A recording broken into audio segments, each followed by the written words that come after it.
नमस्कार दोस्तों, मेरा नाम है अम्बेडकर। आपका स्वागत है हमारे प्यारे चैनल अम्बेडकर सिंघानिया पर। दोस्तों, आप लोगों को बता दें कि बंगाल के पूर्व मंत्री सुजीत को ईडी ने गिरफ्तार किया। नगर निगम ने अवैध भर्ती का आरोप, 150 लोगों को नौकरी दिलाई, पैसे फ्लाइट। यह विजुअल कोलकाता में ईडी ऑफिस का है, जब सुजीत बोस पूछताछ के लिए पहुंचे थे। पश्चिम बंगाल के पूर्व मंत्री और टीएमसी नेता सुजीत बोस को नगर निगम भर्ती घोटाले में प्रवर्तन निदेशालय ईडी ने सोमवार को अरेस्ट किया। सुजीत अपने बेटे समुद्र बोस के साथ सुबह करीब 10:30 बजे ईडी ऑफिस पहुंचे थे। उनके करीब 10 घंटे पूछताछ की गई, फिर रात को गिरफ्तार कर लिया गया। सुजीत बोस पर 2014 से 18 के बीच साउथ दमदम नगर निगम में करीब 150 लोगों की अवैध भर्ती कराने का आरोप है। सुजीत ने इसके बदले पैसे और फ्लाइट लिए थे। सुजीत उस वक्त दमदम नगर पालिका के उपाध्यक्ष विधान नगर में 3 बार के विधायक रहे। सुजीत बोस हाल ही में हुए विधानसभा चुनाव में भाजपा के शरद मुखर्जी से 37,000 से अधिक वोटों के अंतर से हार गए।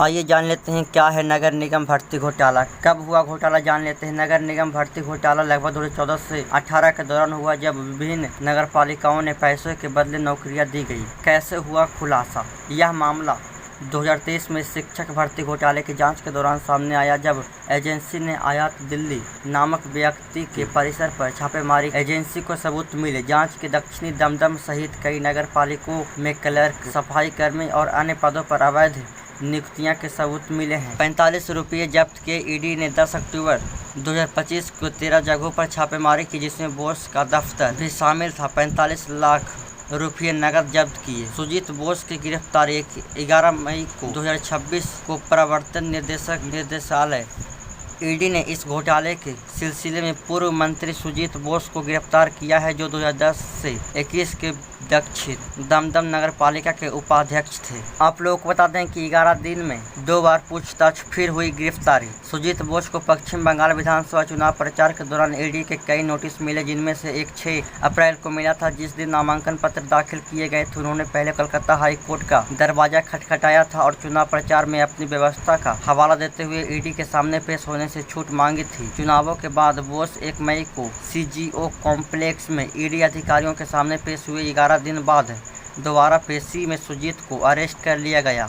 कोलकाता हाई कोर्ट ने निर्देश पर सीबीआई की तरफ से एफआईआर दर्ज किए जाने के बाद ईडी ने 2 जनवरी 2024 और अक्टूबर 2025 में सुजीत बोस के ठिकानों पर छापेमारी की। आइए जान लेते हैं क्या है नगर निगम भर्ती घोटाला, कैसे हुआ खुलासा। यह मामला 2014 से 18 के बीच पश्चिम बंगाल के विभिन्न नगर पालिकाओं में भर्ती अनियमितताओं से जुड़ा है। इसका खुलासा तब हुआ जब ईडी ने प्राथमिक शिक्षक भर्ती घोटाले की जाँच शुरू की। 2023 में शिक्षक भर्ती घोटाले की जाँच के दौरान ईडी ने टीएमसी के सहयोगी आयानशील और अन्य लोगों से जुड़े कई ठिकानों पर तलाशी ली, जिसमें आपत्तिजनक दस्तावेज और डिटेल सबूत बरामद हुए। एजेंसी को जांच में पता चला कि यह घोटाला केवल शिक्षक भर्ती तक सीमित नहीं था, बल्कि साउथ दमदम और अन्य नगर निगम सहित कई नगर पालिका नियुक्तियों में अनियमितताओं तक भी फैला हुआ था। यह भर्ती मजदूर, सफाई कर्मी, क्लर्क, चपरासी, एम्बुलेंस अटेंडेंट, सहायक मिस्त्री, पंप ऑपरेटर, हेल्पर, सैनिटरी सहायक और ड्राइवर जैसे पदों के लिए थी। ईडी ने आगे आरोप लगाया कि विभिन्न नगर निगम से जुड़े ठेके एक ही company MSME ABS Inforzone PVT LTD को दिए गए थे, जिसमें आयानशील एक निर्देशक थे। जांचकर्ता ने यह भी दावा किया कि सील ने सरकारी कर्मचारियों, राजनीतिक नेताओं और अन्य निजी व्यक्तियों के साथ मिलकर साजिश रची और पैसे के बदले अयोग्य जिम्मेदारों की अवैध नियुक्ति में मदद की। बंगाल में एसआईआर कराने वाले अधिकारी चीफ सेक्रेटरी बने। कांग्रेस बोली ईसी और बीजेपी के बीच खुली मिलीभगत, टीएमसी ने इसे बेशर्मी बताया। पश्चिम बंगाल में एसआईआर कराने वाले चुनाव अधिकारी मनोज अग्रवाल को शुभेंदु सरकार ने बंगाल का नया चीफ सेक्रेटरी नियुक्त किया गया है। पश्चिम बंगाल कैडर के अधिकारी मनोज अग्रवाल की देखरेख में विधानसभा चुनावों से पहले बंगाल में वोटर लिस्ट में विशेष गहन संशोधन एसआईआर कराया गया था, जिसके तहत मतदाता सूची से लगभग 91 लाख वोटर्स के नाम हटा दिए गए थे। इसके अलावा रिटायर्ड आईएएस अधिकारी सुब्रत गुप्ता को भी मुख्यमंत्री के सलाहकार के तौर पर शामिल किया गया है।